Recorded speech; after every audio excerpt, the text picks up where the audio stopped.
On a winter night in the early 1840s, in a lecture hall somewhere between New Orleans and the Canadian border, a young man in a dark coat invited members of the audience up onto the stage and offered them a breath of gas from a rubber bag.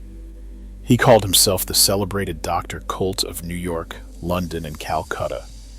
The title was invented, the doctorate was invented, and the London and Calcutta were never anywhere he had practiced anything. What was real was the nitrous oxide and the show it produced. Volunteers inhaled, went glassy-eyed, and began to laugh, to stagger, to sing, to swing at the air while a paying crowd roared. The man running the demonstration watched the room more than the volunteers. He was studying what held an audience, what loosened a wallet, how to turn a curiosity into a paying spectacle, night after night in town after town. A doctor he was not. He was 19, maybe 20, and his name was Samuel Colt. The laughing gas was not the point. It was the fundraiser. Every quarter and every dollar he pulled out of those crowds went toward the thing he actually cared about. A pistol that could fire 6 times without reloading. An idea he had carved into a block of wood on a ship when he was a teenager and could not afford to build in steel. The revolver he was raising money for would arm the men who settled the American West. It would put his name on the most famous handgun of the 19th century. It would make him one of the richest men in the country before he turned 50. And the company he built would outlive him by more than 160 years, go bankrupt twice, and end up in our own decade, owned by a firm from a small country in Central Europe. This is the story of how a teenage showman peddling laughing gas under a fake name built the gun that won the West, watched his first company collapse into bankruptcy, and came back from nothing to put a revolver in the holster of a nation. Samuel Colt was born in Hartford, Connecticut on July 19, 1814. His father, Christopher, was a businessman whose fortunes rose and fell and mostly fell. His mother died of tuberculosis when Sam was 6. By the time he was 11, he had been sent off to work on a farm, and not long after that, he was put to work in his father's textile mill in Ware, Massachusetts. The boy was restless, mechanically curious, and drawn to anything that exploded. He read a scientific encyclopedia, cover to cover. He set off a charge on a pond one 4th of July, loud enough to get himself into trouble. The mill chemist taught him about a strange compound called nitrous oxide. All of it was filed away. At 16, his father shipped him off to sea. Colt sailed for Calcutta as a working hand aboard a brig called the Corvo, and somewhere on that long voyage, the story goes, he sat on deck whittling. He carved a wooden model of a pistol with a cylinder that turned, rotated by the same kind of motion that worked the ship's capstan and locked in place by a powel and ratchet. Whether the idea truly came from the capstan or from the ship's wheel, the wooden prototype was real, and it survived. A repeating firearm. One barrel, a revolving cylinder of chambers, each one swinging into line as the hammer came back. The idea was not entirely without precedent. Gunsmiths had been trying to build repeating firearms for 2 centuries, with revolving cylinders turned by hand and ignited by flintlock. They were fragile, expensive, and dangerous, and none of them worked well enough to matter. What Colt understood, even at 17, was that the percussion cap, a small copper cap of fulminate that had only recently come into common use, could make the design practical. The cap let each chamber fire reliably. The cylinder would turn on its own when the hammer was cocked. He did not invent the revolver out of thin air. He saw how to make one that could actually be sold. The problem, the one that would shape the next decade of his life, was money. He came home from the sea with a wooden model and nothing behind him. His father gave him enough to have 2 working prototypes built by gunsmiths, and both were failures. One jammed. One burst apart when it was fired. Christopher Colt looked at the results and closed his wallet. If Sam wanted to build a gun, he would have to raise the money himself. So he became Dr. Colt. If you build things, fix things, or just respect the people who do, this is the channel for you. Take a second to hit like and subscribe. Every week we tell the stories behind the companies, the machines, and the people who built the physical world. In 1832, at 18 years old, Colt put together a traveling chemistry act built around nitrous oxide. He bought the equipment to generate and store the gas, learned a patter of scientific-sounding lecture to wrap around it, and took to the road. The route ran across the United States and up into Canada, hitting almost every town of 2,000 people or more, charging admission to watch ordinary people breathe laughing gas and lose control of themselves in front of their neighbors. He was good at it. The science was the excuse and the spectacle was the product, and he understood that better than anyone selling it. Reading a crowd, building anticipation, closing the sale, these were the muscles he was working night after night, and they would matter to his later success as much as any mechanical insight. The man who would one day give gold-engraved pistols to kings was learning the trade in tent shows and rented halls, one paying customer at a time. The gas tour ran for roughly 3 years, and it did exactly what he needed it to do. It funded the patents. In 1835, Colt traveled to England and France and secured foreign patents on his revolving cylinder design, then came home and filed in the United States. On February 25, 1836, he was granted an American patent, number 9430, for what the document called a revolving gun. He was 21 years old. With the patent in hand, the next step was a factory, and a factory needed capital far beyond anything a laughing gas tour could produce. Colt turned to his family connections and through them to a group of wealthy investors in New York and New Jersey. They put up the money, a reported $300,000, an enormous sum for the time. And in 1836, they established the Patent Arms Manufacturing Company in Paterson, New Jersey, on the falls of the Passaic River, a town already filling with mills and machine shops. Colt was not put in charge of production. He held the patent and worked sales. The men with the money ran the company. What came out of Paterson was beautiful and ahead of its time. The Colt Paterson was the first practical revolving pistol ever produced in quantity, a slender 5-shot design with a folding trigger that dropped down only when the hammer was cocked. The factory built revolving rifles and shotguns alongside the pistols. For a few years, it produced thousands of weapons, and it could not make them work as a business. The reasons were structural, and they would teach Colt the lesson that defined his comeback. The Paterson was delicate. To reload the early models, a shooter had to partly take the gun apart, a slow and awkward business for a man on horseback or in a fight. The caliber was small and the stopping power was weak. Worst of all, the parts were not truly interchangeable.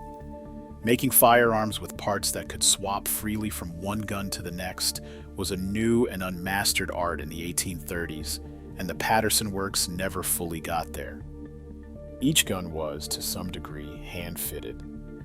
That made them expensive to build and hard to repair, and it meant the factory could not drive the price down or the volume up. The United States Army and the Marine Corps tested the early Colts and reported quality problems. The military orders Colt needed did not come. Then the financial panic of 1837 swept through the country. Credit dried up, and a young company selling an expensive, unproven luxury weapon had no cushion at all. Sales stalled. The investors lost patience. By 1842, 6 years after Colt received his patent, the Patent Arms Manufacturing Company failed. The Paterson factory closed, the machinery was sold off by his creditors, and the patent rights vanished into a tangle of debt and litigation.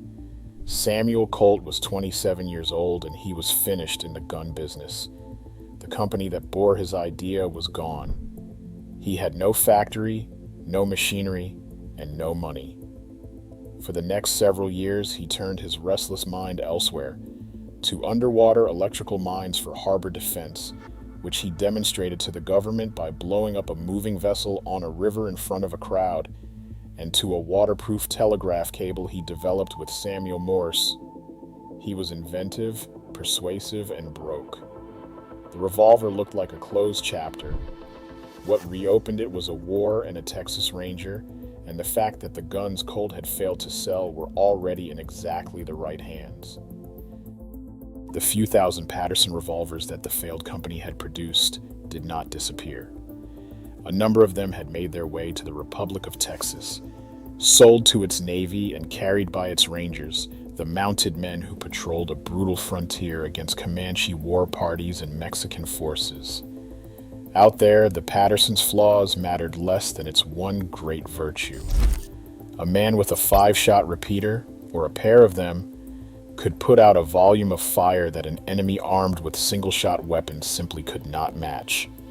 In 1984, at a fight remembered as the Battle of Walker's Creek, a small group of Rangers under Captain Jack Hayes used their Colt revolvers against a much larger force of Comanche, and won, in a running fight on horseback that would have been suicide with single-shot pistols. One of the men who absorbed that lesson was a Ranger named Samuel Walker. When the United States went to war with Mexico in 1846, Walker was a captain in a regiment of mounted riflemen, and he knew exactly what he wanted his men to carry. He sought out Samuel Colt. The two of them, the failed manufacturer and the frontier soldier, designed a new revolver together through letters and conversation. Walker wanted something bigger, heavier, and more powerful than the Patterson, a gun that could drop a man or a horse at distance and survive hard use. Colt wanted a gun built around everything he had learned. 6 shots, a fixed trigger and trigger guard in place of the fragile folding trigger, simpler construction, fewer parts to break. The result was the Colt Walker, a massive .44 caliber revolver weighing 4.5 pounds, the most powerful handgun anyone would build for nearly a century. And in January of 1847, the United States Ordnance Department placed an order for 1,000 of them. It was the order that brought Colt back from the dead, and he had no factory to fill it. Everything he built in Patterson was gone, so he went to the one place that had the machinery and the skill to do it. The Armory of Eli Whitney Jr. in Whitneyville, Connecticut, son of the man tied to the cotton gin and the early gospel of interchangeable parts. Colt contracted the Walker production out to Whitney's works, farming the cylinders, barrels, and small parts to other shops, and the guns were assembled and delivered. Walker himself received a pair of them shortly before he was killed in action in Mexico in October of 1847, the guns reportedly in his hands when he fell. The 1,000-gun government order, plus 100 more Colt had made for private sale, did something no amount of salesmanship had managed before. It handed him proof, revenue, and momentum all at once. The Walker was a sensation. The reputation of the Colt revolver, forged on the Texas frontier and confirmed in a war, finally began to travel east. Carrying the profits and the credibility from the Whitneyville guns, Colt set up his own operation again, first in a rented Hartford space, building improved and scaled-down descendants of the Walker known as the Dragoons. This time the company did not fail. This time he was in control. If you are getting something out of this, a like helps it reach more people, and subscribing brings you the next one. Now to the part where the showman becomes an industrialist and builds something far larger than a gun. The lesson Colt took from Patterson was not about marketing. He had always been able to sell. The lesson was about manufacturing. Patterson had died because the guns were hand-fitted, expensive, and inconsistent. The future belonged to whoever could build firearms from genuinely interchangeable parts, machined to such close tolerance that any part from any gun would fit any other, by machines, rather than by the slow hands of individual craftsmen. Colt had seen the idea at Whitneyville. Now he set out to build the most advanced version of it on Earth. In 1855, he opened a vast new factory on the bank of the Connecticut River in Hartford, a complex crowned with a blue onion dome that became a landmark of the city. The Colt Armory was one of the most advanced manufacturing operations in the world. Colt filled it with precision machine tools, many of them designed and built in-house by a brilliant mechanic named Elisha Root, whom Colt hired away and made the head of his works. Root organized the floor around a disciplined flow of machining operations, jigs, fixtures, and gauges that let relatively unskilled workers turn out parts to a consistent standard. The place did not just make guns. It became a school for a generation of American machinists and a model that other industries studied and copied. Sewing machines, typewriters, bicycles, and eventually automobiles would all be built on methods refined on the floor of the Colt Armory. When people later spoke of the American system of manufacturing, the thing European rivals came to study and fear, Colt's Armory was one of the rooms they were talking about. He took that system across the ocean. In 1851, Colt displayed his revolvers at the Great Exhibition in London, the World's Fair under the glass roof of the Crystal Palace, and the precision of his guns drew enormous attention. 2 years later, on the first day of 1853, he opened a factory on the Thames at Pimlico, in the heart of London. It was the first American factory of its kind built on British soil. Charles Dickens toured it and wrote about it in his magazine, marveling that a pistol could be broken down into more than 200 machine-made parts, while a steam engine in the cellar did 9/10 of the work. British gunmakers, whose trade still ran on skilled hands, fought Colt in the press and the courts. The London plant never won the contracts he had hoped for, and he closed it after a few years and shipped the machinery home. But the point had been made on the world stage. An American showman had brought mass production to the doorstep of the nation that had invented the Industrial Revolution. The timing of his return to the gun business had been close to perfect. When Britain and Russia went to war in the Crimea in the mid-1850s, Colt was there with revolvers to sell, and the British military bought them. He had grasped something most inventors never do, that a weapon sells fastest when there is a war to sell it into, and he positioned himself to be holding stock whenever one broke out. In an age when most manufacturers did not advertise at all, he advertised relentlessly. He staged demonstrations, courted newspapers, and cultivated the officers and officials who signed the orders. The revolver was a good product. Colt made sure the world could not stop hearing about it. The guns out of Hartford made Colt a household name. The Colt revolver, through a series of models in the 1850s, became the standard by which others were judged. He understood the value of the brand as much as the value of the product. Engraved, presentation-grade revolvers went to generals, heads of state, and influential men around the world, and they came back as orders and goodwill. He chased military contracts in country after country. His patents he defended in court with a ferocity that earned him enemies and money in equal measure, and he sold to anyone who would buy. As the United States slid towards civil war, Colt sold firearms to customers in both North and South, a fact that drew criticism then and has ever since. He did not live to see most of the war he armed. Samuel Colt died in Hartford on January 10th, 1862, at the age of 47, of an illness likely connected to gout. He was one of the richest men in the United States, his estate reported at the time in the millions, a fantastic fortune for the era. He had produced across his lifetime several 100,000 firearms.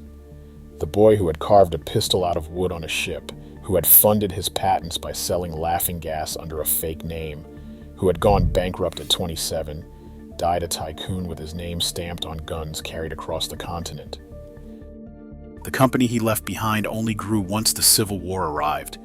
Both the Union and the Confederacy needed sidearms by the hundreds of thousands, and the Hartford Armory ran hard to supply them.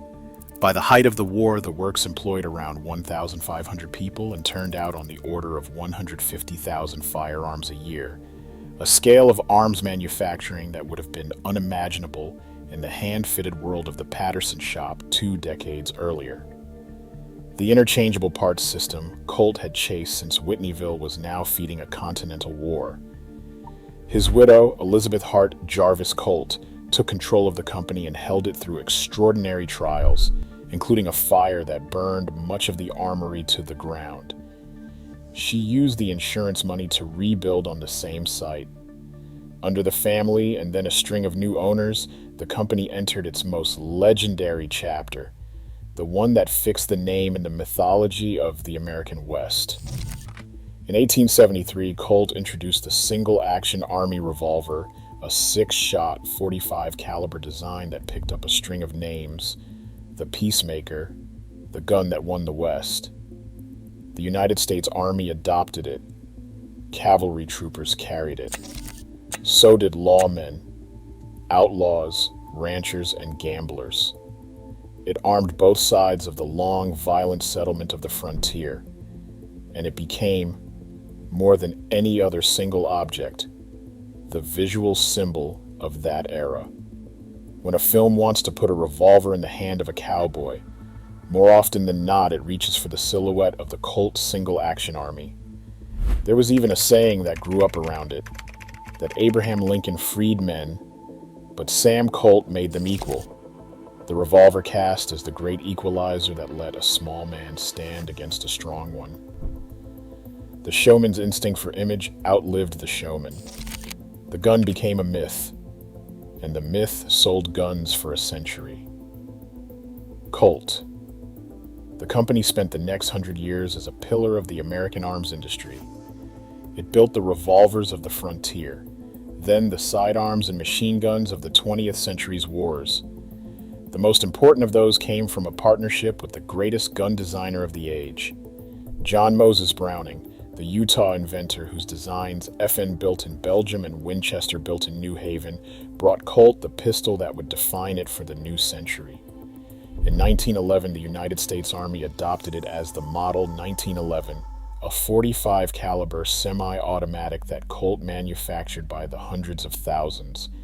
It served as the standard American military sidearm for more than 70 years, through 2 world wars, Korea and Vietnam, and it remains in production and in demand to this day. In the 1960s, Colt took on production of the M16 rifle designed by Eugene Stoner, the standard infantry weapon of the American soldier, and built it by the million. For most of a century, the name Colt sat at the center of how America armed itself, from the cavalry trooper's revolver to the rifle an infantryman carried into the jungle. And then the same forces that hollowed out so much of American manufacturing came for it. The Colt family had sold the company in 1901. By the middle of the 20th century, it had been folded into a conglomerate, passed between corporate parents whose interest in it was financial rather than mechanical. Labor relations curdled. A bitter strike began in 1986 and dragged on for years, draining the company and its workers. Competitors at home and abroad, many of them building more modern designs more cheaply, took market share. Colt could not win back. In March of 1992, Colt filed for Chapter 11 bankruptcy. Litigation broke out over the rights to the Colt name itself. The company shut the historic Hartford Armory in 1994 and moved to a smaller plant in West Hartford. A new group of investors bought it out of its troubles, and it limped forward, living more on its name and its military contracts than on any commanding position in the market. The new century brought no relief. Colt's fortunes were tied tightly to government contracts, and in 2013 it lost its contract to produce the M4 carbine for the United States military, the descendant of the M16 that had been one of its anchors. 2 years later, in 2015, Colt filed for bankruptcy a second time. It emerged again in early 2016, smaller and chastened, the most famous name in American firearms reduced to a survivor scrambling to stay relevant in a market it had once defined. The final turn carries an irony that Samuel Colt, the great salesman of American firepower, might have admired and might have hated. In 2021, Colt was acquired by Seska's Brahofka Group, a firearms company from the Czech Republic, maker of the CZ line of pistols and rifles. The following year, that Czech parent renamed itself Colt CZ Group, mounting the old Hartford name on the masthead of a Central European corporation. A company that had armed the American West, that had been the very emblem of American manufacturing and American mythology, was now owned in Prague. The most American gun in history answers today to a Czech holding company, in the same way the rifle that won the West for Winchester answers to a Belgian one, and the lathe that built American industry answers to a French one. The Armory still stands in Hartford, its blue dome restored, listed on the National Register of Historic Places. Samuel Colt's personal collection of firearms sits in a museum in his home city. His grave is in a Hartford cemetery, under a monument as grand as the fortune he built. And the wooden pistol he carved at sea still exists. He set out to build a gun that could fire 6 times without reloading, and he could not afford to make it, so he put on a fake doctorate and sold the spectacle of laughing gas to fund the dream. The first company built on that dream went bankrupt and took his fortune with it. He came back with a Texas Ranger, a war, and a 1,000-gun order he had no factory to fill, and he built, on the second attempt, not just a gun, but a way of making things that helped build American industry. The revolver became the symbol of a frontier. A factory built to make it became a school for a nation of machinists. The brand turned into a myth that sold for a century and a half. And the man himself died rich at 47, while the company died twice and was reborn under a foreign flag. The laughing gas is long gone. Dr. Coult never existed. But the pistol the Showman was raising money for ended up in the holster of the American West. And the name he stamped on it is still stamped on guns being made today, even if the company that makes them now answers to a different country than the one he built it to arm. If you made it this far, you already know whether this channel is for you. Give the video a like and subscribe to keep these coming. The 2 videos on screen carry the story forward from here. One is the rise of the company that became Colt's great rival in the age of the repeater, the shirt maker with no gun experience who built the rifle that also claimed to have won the West. The other is the story of the Czech factory that survived the Nazis, the communists, and the long lean years after, and then turned around and bought Colt itself. Pick one, and I will see you in it.